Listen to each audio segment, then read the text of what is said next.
Hi guys, welcome to IMO. அதே மறுபடியும் MG SK KK ஸ்கோடோட தான் வந்திருக்கேன். உங்களுக்கு எல்லாம் தெரியும், திரும்ப கிரிக்கெட் ஃபீவர் ஸ்டார்ட் ஆயிடுச்சு. பிஜிடியில் ஒரு 2 மாதம் ஓடிட்டு இருந்தோம். ஸோ ஒரு கொஞ்ச நாள் ரெஸ்ட் இருந்துச்சு, மறுபடியும் கிரிக்கெட் ஸ்குவாட் ஆரம்பிச்சிருச்சு. கிரிக்கெட் ஃபீவர் ஸ்டார்ட் ஆயிடுச்சு. ஏன்னா 2020 சீரிஸ் இங்கிலாந்து கூட, ஓடி சீரிஸ் இங்கிலாந்து கூட, அதுக்கப்புறம் சாம்பியன்ஸ் ட்ராஃபின்னு போயிட்டே இருக்க போறோம். ஸோ இன்னும் ஒரு 1.5 மந்த்துக்கு நமக்கு 1.5 மந்த் தான், ஒரு 6 மாசம் கிரிக்கெட் மட்டும் தான் இருக்க போகுது. அதுக்கப்புறம் ஐபிஎல் அப்படி இப்படின்னு போயிட்டே இருக்க போகுது. ஸோ ஃபர்ஸ்ட் வந்து இப்போ நம்ம வந்து இங்கிலாந்து கூட நமக்கு T20 5 மேட்ச் இருக்க போகுது. ஐ திங்க் நீங்க ஸ்குவாட் எல்லாம் பார்த்துருப்பீங்க. நம்ம ஸ்குவாட் அனாலிசிஸ் எல்லாம் பண்ணோம். ஸோ எப்படி இருக்கும்? ஏன்னா இந்த நம்ம வந்து இப்போ வந்து நம்ம வந்து போயிட்டு சவுத் ஆப்பிரிக்கால ஒரு சீரிஸ் நல்லாவே வின் பண்ணோம். நம்ம எக்ஸ்பெக்ட் பண்ணல. ஏன்னா சவுத் ஆப்பிரிக்கா சீரிஸ் அப்ப நம்ம பேசுனது என்னன்னா, சவுத் ஆப்பிரிக்கா கிட்ட இந்தியா அடி வாங்கும்னு நான் சொன்னேன். பட் எஸ்கேவும் கேகே வந்து இல்ல நம்ம சீரிஸ் வின் பண்ணுவாங்கன்னு சொன்னாங்க. ஸோ அவங்க சொன்ன மாதிரி வின் ஆயிடுச்சு. ஏன்னா அவங்க கண்ட்ரில நான் வின் பண்றது ரொம்ப கஷ்டமான விஷயம். பட் இந்தியாவுக்கு வந்து இப்ப இங்கிலாந்து வரும்போது கம்பேர் நம்ம ஸ்குவாட் அவங்களுக்கு கொஞ்சம் ஸ்ட்ராங்கா இருக்கிற மாதிரி எனக்கு ஃபீல் ஆகுது. ஏன்னா அவங்களுக்கு கொஞ்சம் எக்ஸ்பீரியன்ஸ் ஸ்குவாட், அதே மாதிரி அவங்களோட பேட்டிங் லைனப் எல்லாருமே டிஸ்ட்ரக்டிவா இருக்காங்க. நமக்கிட்ட வந்து எப்படி சொல்றதுன்னா ஒரு செகண்ட் ஸ்ட்ரிங் ஸ்குவாட் மாதிரி இருக்குது. எல்லாருமே கன் பிளேயர், பட் எல்லாமே இப்பதான் ஒரு ஜெனரேஷன் ஸ்டார்ட் பண்ற மாதிரி இருக்கிறதுனால ஐ திங்க் நான் அப்படி ஃபீல் பண்றேன். ஸோ இந்த ஃபர்ஸ்ட் இன்டர்வியூ பத்தி நீங்க என்ன நினைக்கிறீங்க? எப்படி போவாங்க? யார் வின் பண்ணுவாங்க? யாருக்கு ஃபேவரட்ஸா இருக்கும் அப்படின்னு நீங்க நினைக்கிறீங்க? ஸோ எம்ஜி நீங்களே ஸ்டார்ட் பண்ணிடுங்க. இல்ல அவங்க ஸ்குவாடு பார்த்துட்டு இப்ப ரீசெண்டா தான் பார்த்துட்டு வந்தேன். நானு பார்த்துட்டு வரும்போது நம்ம ஸ்குவாடு பார்க்கும்போது நீ சொன்ன மாதிரி தான் இந்த மாதிரி ரொம்ப எங்கா இருக்கிற மாதிரி தான் இருக்கு. பட் நம்ம ஐபிஎல் ஆடி இருக்கோம், இந்த மாதிரி அந்த மாதிரி ஐபிஎல் பிளேயர்ஸ் தான் உள்ள இருக்காங்க. ஸோ அதனால கண்டிப்பா எதிர்பார்க்க பர்ஃபார்மன்ஸ் கிடைக்கும்னு நினைக்கிறேன். நமக்கு ஃபேவரட் ஏன்னா நம்ம இங்க நடக்கிறதால நமக்கு ஃபேவரட் தான் போகணும்னு நினைக்கிறேன் சீரிஸ். நீங்க நம்ம சாம்பியன்ஸ் இப்போ T20 சாம்பியன்ஸ் அப்படின்ற போது நமக்கு அவங்களோட கொஞ்சம் கான்ஃபிடன்ஸ் ஜாஸ்தியா இருக்கும். நம்ம ஹோம் கண்டிஷன். ஸோ கண்டிப்பா வந்து இந்தியா அவங்கள பீட் பண்ணுவாங்கன்னு தான் நினைக்கிறேன். அவங்க என்னதான் எக்ஸ்பீரியன்ஸா இருந்தாலும் வந்து இது நம்ம லோக்கல் பசங்க, அதோடு இல்லாம கிரவுண்ட் எல்லாமே பரிச்சயம் வந்து, ஸோ அதனால இந்தியாவுக்கு ஃபேவரா முடியும்னு எனக்கு தோணுது. ஓகே, நீங்க இந்தியன் கிரவுண்ட் தான், இந்தியன் பிளேயர்ஸ் நமக்கு ப்ளஸ் பாயிண்ட் இருக்கு. ஆனா இங்கிலாந்துடைய பவுலிங் லைனப் பாத்தீங்கன்னா பயங்கரமா இருக்கு. ஏன்னா T20ல ஒரு 4 ஓவர் தான். ஸோ அதனால அவங்க பவுலிங் லைனப் பயங்கரமா இருக்கிறதுனால நமக்கு நிறைய டஃப் கொடுப்பாங்கன்ற மாதிரி எனக்கு தோணுது. மேபி சீரியஸா இங்கிலாந்து வின் பண்றதுக்கான சான்சஸும் இருக்கு என்னை பொறுத்த வரைக்கும். நம்ம ஃபேஸ் பண்ண பவுலர் தான், யாரும் பெருசாவெல்லாம் கொண்டு வரல. மோஸ்ட்லி ஜாஃப்ரா ஆர்ச்சர் இருக்காரு, அது ஒண்ணுதான் வந்து கொஞ்சம் பெரிய பவுலர் மாதிரி தோணுது. மத்தபடி Jamie Overton, Gus Atkinson, Saqib Ahmed இவங்க எல்லாருமே வந்து அவ்வளவு நமக்கு த்ரெட்னிங்கா இருக்குவாங்க அப்படின்னு நான் நினைக்கிறேன். உட் கூட நம்ம ஃபேஸ் பண்ணிடலாம். ஸோ அவ்வளவு த்ரெட்னிங்கா இல்லைன்னு சொல்ல வரல. அந்த டேக்கு அவர் பர்ஃபெக்டா இருந்தா கண்டிப்பா அவர் ஹேண்டில் பண்றது ரொம்ப கஷ்டம். பட் அவ்வளோ ஒன்றும் ஆடவே முடியாத பவுலர்ஸ் எல்லாம் கிடையாது. அது ஒரு விஷயம். இன்னொரு விஷயம் என்னன்னா, ஜாஃப்ரா ஆர்ச்சரும் மார்க்வுட்டும் பாத்தீங்கன்னா அவங்களுக்கு 8 ஓவர் இருக்குது. ஸோ அவங்களுக்கு பவர் பிளேல ரெண்டு பேர் 2 ஓவர் போட்டாங்கன்னாவே மேபி நம்ம அந்த இடத்துல ஒரு 2 விக்கெட் லாஸ் பண்ணோம்னா அந்த இடத்துல நமக்கு ஸ்கோர் வந்து குறையும். ஒரு ஃபர்ஸ்ட் 10 ஓவர்ல ஸ்கோர் குறைஞ்சும் போது டார்கெட் கம்மியா இருக்கும். இன்கேஸ் நம்ம அச்சீவ் பண்ற டார்கெட் அதிகமா இருக்கும். ஸோ அப்படி பார்க்கும்போது அவங்களுக்கு ஒரு மேபி இங்கிலாந்து ஒரு ஸ்டெப் உயர்ந்தா இருக்கிறாங்கன்ற மாதிரி தோணுது. இல்ல நான் என்ன சொல்றேன்னா, அவங்க வந்து த்ரெட்னிங் பவுலர்ஸ் கிடையாதுன்னு சொல்ல வரேன். அப்படி பார்த்தா இல்ல, நம்ம ஜோப்ராச்சர் மார்க் விட்டு பேசினாலே வந்து என்னதான் இருந்தாலும் நம்ம ஸ்டார்க்கு கமின்ஸ் விட்டு இந்த காம்பினேஷன் கூட எல்லாம் பார்த்தா அப்ப நம்ம வந்து என்ன பண்ண ஆடவே வர முடியாதுன்னு தான் சொல்லணும் போல இருக்கே. T20 பொறுத்தவரைக்கும் இந்த மாதிரி நம்ம டீச்சர்ஸ் ஸ்குவாட பாரு, அதை பார்த்துட்டு சொல்றேன். அப்படி சொல்ல வரேன். அந்த அளவுக்கு அவங்க த்ரெட்னிங் பவுலரா இல்ல. பட் இருந்தாலும் அந்த பர்டிகுலர் டேல அவங்க வந்து த்ரெட்னிங்கா இருந்தா கொஞ்சம் கஷ்டமா தான் இருக்கும். பட் நம்மகிட்ட அந்த அளவுக்கு பேட்டிங் இருக்கு. ஏன்னா ஒரு சஞ்சு சாம்சன் ஒரு 2 சதத்தை போட்டு வந்திருக்காரு. அதே மாதிரி இப்போ அபிஷேக் சர்மா மறுபடியும் ஃபார்முக்கு வந்த மாதிரி இருக்கு. திலக் வர்மா வந்து நீங்க அவர் பிச்சு பெடல் எடுத்துட்டு சவுத் ஆப்பிரிக்கா கிரவுண்ட்ல, அதுக்கப்புறம் சூரியகுமார் யாதவ். சோ இந்த மாதிரி பார்க்கும்போது நம்ம கிட்ட பேட்டிங் லைனப்பும் சூப்பரா இருக்கு. நம்ம ஆல்ரெடி ஐபிஎல் ஆடின எக்ஸ்பீரியன்ஸ் நம்மளோட இந்தியாவோட அப்படின்னும் போது இன்னும் அது வந்து நமக்கு ஒரு பெரிய கான்பிடன்ஸ் தான்.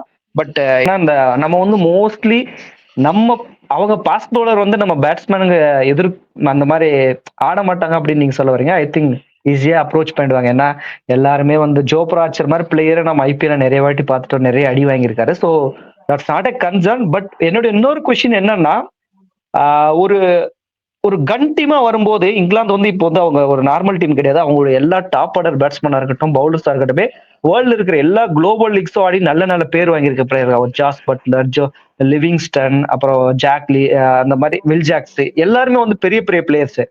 ஃபில் சால்ட் அப்படின்னு. ஸோ நம்மளுடைய பவுலிங் அவங்களுடைய பேட்டிங் கரெக்டா இருக்குமா? ஏன்னா நம்மளுடைய எக்ஸ்பீரியன்ஸ் பவுலர், நம்மளுடைய சுப்ரீம் பவுலர்ஸ் எல்லாருமே இப்போ T20 ஸ்குவாட்ல இல்ல. ஸோ அவங்க வந்து ஈஸியா ஹேண்டில் பண்ணுவாங்க அப்படின்னு நான் நினைக்கிறேன். எய்தர் ஸ்பின் மட்டும்தான் அவங்களுக்கு கொஞ்சம் டஃபா இருக்கும். ஃபாஸ்ட் பவுலர்ஸ் எல்லாம் ரொம்ப ஈஸியா ஹேண்டில் பண்ணிடுவாங்கன்னு நினைக்கிறேன். ஸோ அப்படி பார்க்கும்போது நம்ம பவுலிங் ஒரு வேளை நான் வீக்கா இருக்கேன்னு நினைக்கிறேன். நீங்க என்ன நினைக்கிறீங்க நம்ம பவுலிங்கை பத்தி? இல்ல ஒரு ஹோம் சைல் அட்வான்டேஜ் இருக்கு. அது இல்லாம நம்ம ஃபர்ஸ்ட் மேட்சே ஜட்ஜ் பண்றது வந்து எனக்கு தெரிஞ்சு போலாம். மேபி ஒரு ஒரு ஒன்று 2 மேட்ச் பார்த்து தான் இது லூப் ஹோல்ஸ்னு தெரியும். பவுலிங் லைன் வீக்கா இருக்கிற மாதிரி தெரிஞ்சாலும் ஓகே தான். சித் இங்க இருக்காரு, ஷமி இருக்காரு, இவங்களை தாண்டி யாரு பவுலர் வந்து சூஸ் பண்ண முடியும் நம்ம சைட்ல. இதே ஓகே தான் தோணுது. அது இல்ல ஹர்ஷ்தீப் சிங் சமையல்லாம் நம்ம குறைச்செல்லாம் இடம் போடவே முடியாது. அந்த மாதிரி ஒரு பவுலர்ஸ். பட் ஹர்ஷ்தீப் சிங் ஒருத்தரை தான் நம்ம இப்போதைக்கு பிலீவ் பண்ண முடியும். ஏன்னா சமி வந்து வேர்ல்ட் கிளாஸ் பவுலர். பட் பிரச்சனை என்னன்னா ஒரு 1.5 வருஷம் கிரிக்கெட் இல்லாத வரும்போது அந்த எபிலிட்டி இருக்குமா அப்படின்றது ஒரு கன்சர்ன். அதே மாதிரி அவரை 5 மேட்சும் ஆட வைக்க மாட்டாங்க அப்படின்ற ஒரு தாட் எனக்கு இருக்குது. ஏன்னா அவர் சாம்பியன்ஸ் டிராபி நோக்கி போறதுனால இது ஒரு ஒரு அவருக்கு ஒரு ஒரு பிராக்டிஸ் மேட்ச் மாதிரி ஃபீல் பண்ணிக்கலாம். 5 மேட்சும் ஆடுவாங்களா அப்படின்னு நமக்கு அது ஒரு குறை இருக்குது. ஸோ அதுல வந்து நான் ரொம்ப போக்கஸ்டா இருந்தா அப்படி. ஆனா ஸ்பின்னர்ஸ் வந்து நமக்கு பிரச்சனை இல்லை. நல்ல ஸ்பின்னர்ஸே வச்சிருக்கிறோம். ஏன்னா எப்பவுமே நம்ம ஹோம் கண்டிஷனுக்கு வர்ற எந்த பிளேயரா இருந்தாலுமே, எந்த ஒரு டீமா இருந்தாலுமே நம்ம ஸ்பின்ல நிறைய சோக் ஆவாங்க. அப்படி பார்க்கும்போது very good spin. Axar Patel வந்து வைஸ் கேப்டன் வரை ப்ரொமோட் பண்ணியிருக்காங்க. It's a good sign. So அதுவும் ஒரு நல்ல விஷயம். பட் ஓவராலா பார்க்கும்போது எனக்கு வந்து ரெண்டுமே நெக் டு நெக் இருக்கிற மாதிரி தான். அந்த டீம் வந்து ரெண்டுமே நெக் டு நெக் இருக்கிற மாதிரி தான் இருக்கு. பட் ஒன்லி திங் ஸ்லைட்லி வந்து இங்கிலாந்து அஹெடா இருக்கிற மாதிரி நான் ஃபீல் ஆகுது. ஏன்னா அந்த நேம் சேக் வச்சு பார்க்கும்போது ஒரு நல்ல நல்ல player Jos Buttler, Livingstone, Phil Salt, Will Jacks, Jofra Archer, Adil Rashid அப்படி பார்க்கும்போது அது வந்து ஒரு பெரிய பயங்கரமான டீமா இருக்கு. நம்ம பிளேயர்ஸ் எல்லாமே டெஸ்ட்ரக்டிவ் பிளேயர்ஸ். பட் இன்னும் நேம் சேக் பெருசா எடுக்காத ஒரு பிளேயர்ஸ். அவ்வளவுதான். அந்த மாதிரி தான் பார்க்க போறோம். ஸோ இந்த இந்த சீரீஸை நம்ம ஸ்டார்ட் பண்ணும்போதே நம்ம ப்ரெடிக்டும் பண்ணிடலாம். So what's your prediction? Who will be the யார் வின்னரா போவாங்க? ஹையஸ்ட் ஸ்கோரை யார்கிட்ட எதிர்பார்க்கலாம்? மோஸ்ட் விக்கெட்ஸ் யார்கிட்ட இருந்து எதிர்பார்க்கலாம்? ஸோ எம்ஜி நீங்களே ஸ்டார்ட் பண்ணுங்க. என்ன சீரீஸ் என்ன டெட்லைன்ல முடியும்? டெட்லைன் வந்து எனக்கு தெரியும் 3-2 அப்படின்ற கொஞ்சம் காம்படிட்டா தான் போகணும்னு நினைக்கிறேன். ஒன் சைடா போகிற மேட்ச். யாரு ஹையஸ்ட் ரன் கேட்டர்னா சஞ்சு சாம்சன் மேல இருக்கு. ஹோம் கண்டிஷன்னால ஒரு ஐபிஎல் பர்ஃபார்மன்ஸ் எல்லாம் பார்த்து ரீசெண்ட் ஃபார்ம்ல பார்த்து அதை சொல்லுங்க. புரியல. 3-2 சொல்றீங்க. யாரு 3 யாரு 2? இந்தியா தான் ஆப்வியஸ். ஓ இந்தியா வந்து சீரிஸ் வின் பண்ணுவாங்க. Sanju Samson will be the highest scorer.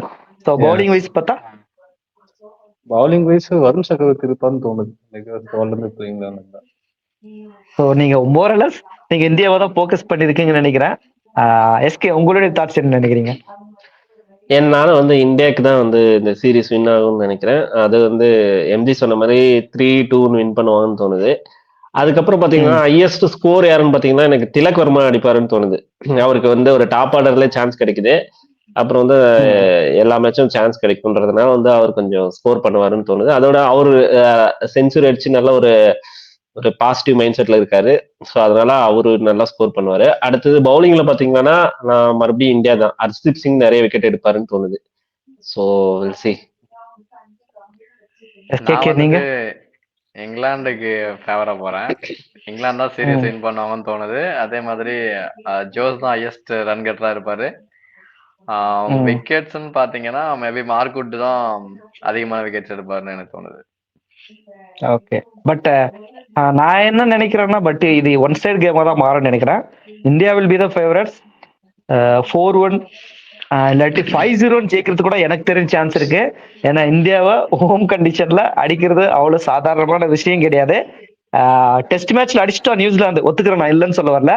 But துண்டு ஒரு வாட்டி தான் தவறுன்னு நினைக்கிறேன். அந்த மாதிரி பார்க்கும்போது நான் ஏன் இங்கிலாந்துக்கு ஃபேவரா சொல்றேன்னா maybe most of the players வந்துட்டு நம்ம ஐபிஎல் ஆடி இருக்காங்க. நான் தப்புன்னு சொல்லவே இல்லை. ஏன்னா சான்சஸ் ஜாஸ்தி இருக்கு. But I believe that India வந்து 3-2 ஆர் 4-1 போவாங்கன்னு நினைக்கிறேன். அந்த மாதிரி தான் இருக்குது.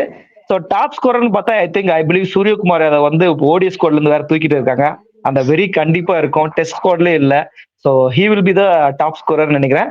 விக்கெட் ஆப்வியஸ்லி வருண் சக்கரவர்த்தி அவர் தான் இன்னைக்கு வந்து, ஏன்னா அவர் சவுத் ஆப்பிரிக்காவிலே அந்த கடை கிடைச்சாரு.